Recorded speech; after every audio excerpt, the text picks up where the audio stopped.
up Miss Shane Larango.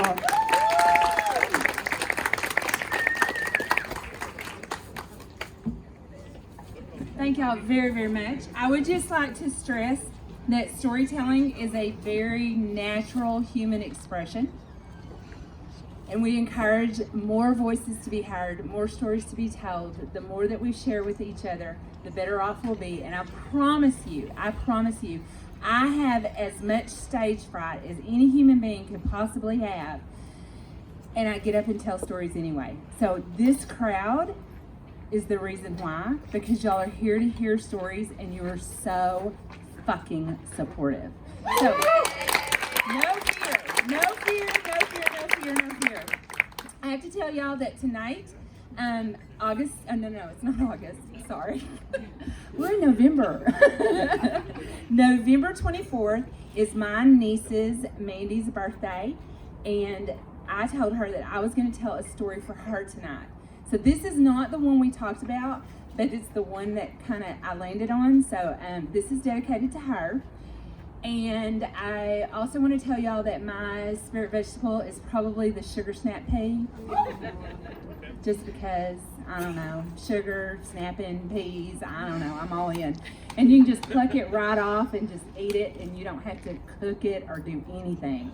So that's probably my spirit vegetable. Christmas, okay?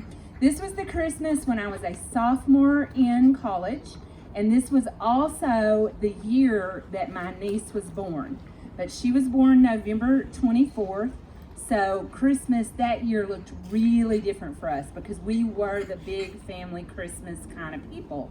But this year, for our family Christmas dinner, it was going to be my mother, it was going to be my father, it was going to be me, and it was going to be a boy that I was bringing home from college. Now, it is very, very dangerous for a boy to come to my home.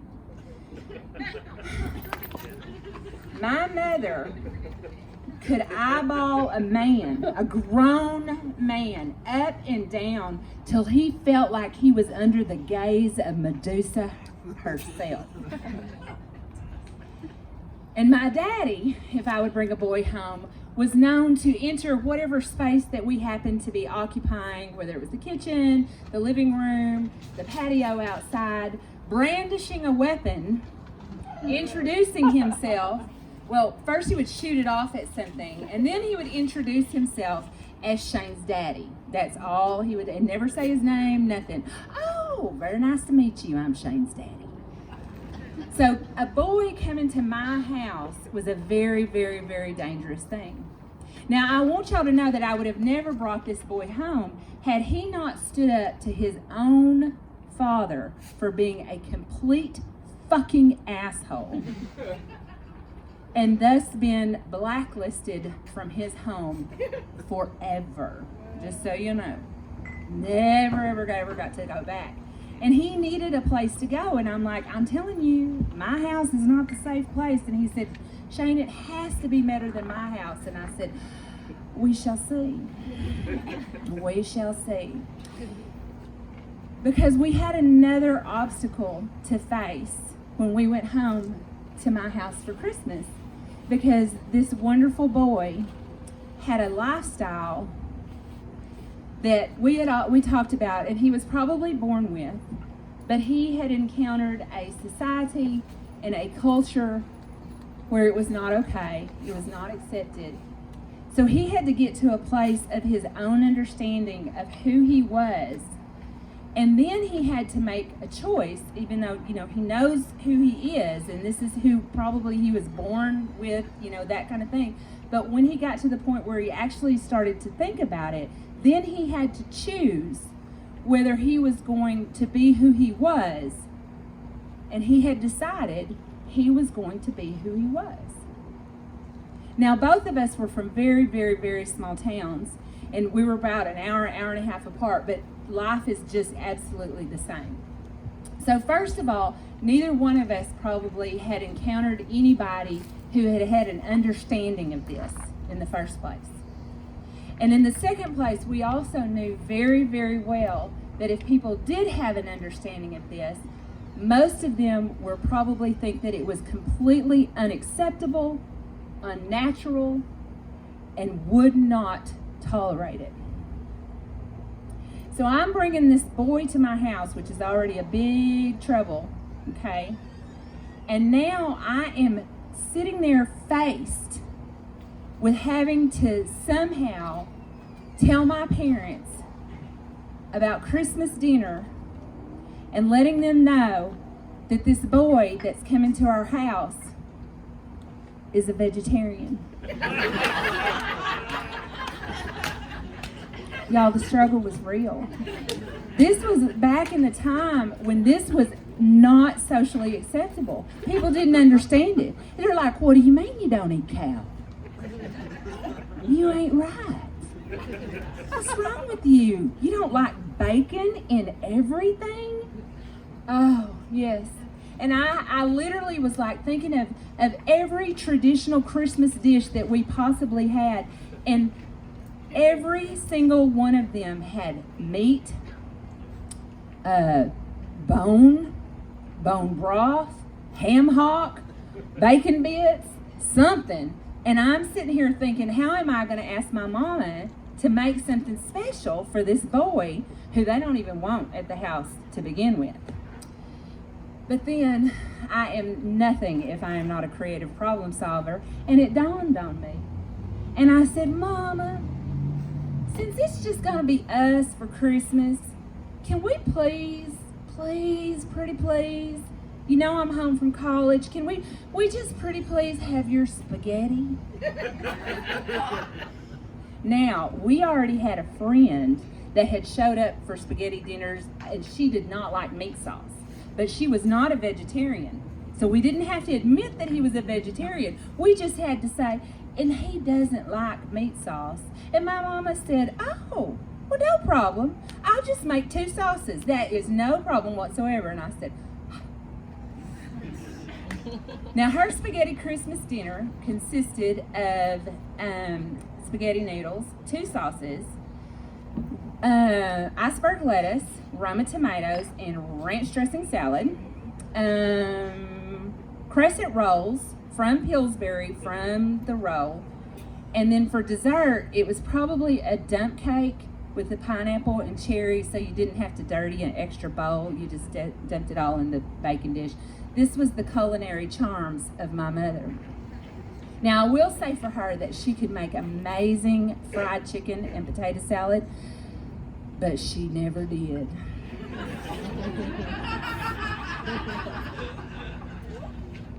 So, I consider that a success. So after Christmas, though, comes those post-Christmas conversations where people are like, oh, how was your Christmas? What'd you do?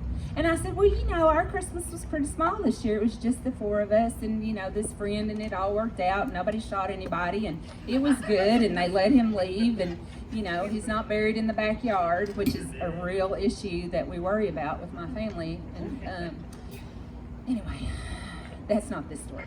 But I said, but we had spaghetti for Christmas. And the more I told that story, the more people were going, oh, spaghetti for Christmas? I want to come to your house for Christmas. And we were like, okay, like seriously? And they're like, yes. So then we started having Christmas night dinner with spaghetti. Say it for me. What? I already forgot it. Oh, the Tico time? Tico time. It was so Tico time. So it was like everything, when you got done with whatever you needed to do, everything was chill. You showed up. When you showed up at my house, you could fix a plate, you told stories, you played with Christmas toys, you played games, we had a good time. It was totally Tico time. It was totally time to decompress. You get drunk. We had video cameras back in the day. We videoed the whole thing. We had hours and hours and hours of tape. It was amazing. It was so much fun. Our own little reality show. And the more that this happened, it started growing and growing and growing. Now, I took over from my mother because I could not subject people that I loved to her cooking spaghetti dinner. And so, but as it grew, like I was still young, I didn't understand planning or organization. So one time we actually did run out of food, literally, and we had to go to the 7-Eleven, which was the only thing open on Christmas Day, and we had to buy chips, and we bought all the hot dogs that were on the roller thing. I'm gonna tell y'all, that never happened again. And I became the spaghetti sauce queen of East Texas. We had meatless spaghetti sauce, we had meat spaghetti sauce, we had vegetables in spaghetti sauce, we had meat and vegetable spaghetti sauce, we had all meat spaghetti sauce, we had vegetable meat spaghetti sauce without mushrooms and black olives, because there are those people.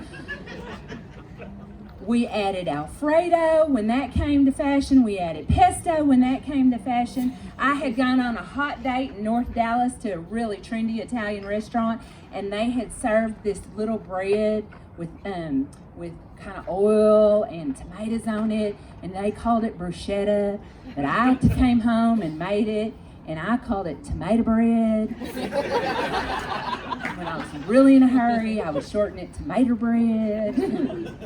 And people would always try to correct me, and I'd be like, I know, I just don't care.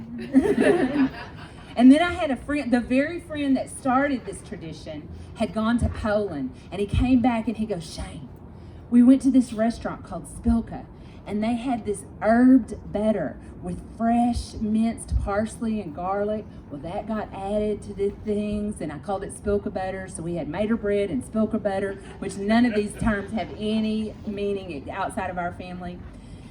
And I am telling you, for years and years and years, my spaghetti Christmas was the event to attend for the holidays. But life happens, and sometimes everything goes away, and you let it go. You're like, this just isn't happening anymore. But Mandy, who this story is for and why it came to be, called me earlier this month, and she said, we're coming to Texas for Christmas. And they live in Portland, Pacific Northwest. And I'm like, yes, oh yes, my babies are coming home. And I said, well, you know, I'm thinking of, they're flying Southwest Airlines, they're gonna make connections, they have a 2-year-old, they're gonna be carrying all of this stuff just to manage their thing, and I'm thinking about, how are you gonna get home? And I'm like, what am I gonna get y'all for Christmas? What do y'all want for Christmas? And she said, Aunt Shane, we want spaghetti. So I just want to say, because we're videoing for Mandy, because she's not here tonight, happy birthday, Mandy. I love you so, so much. And you have the prettiest red hair.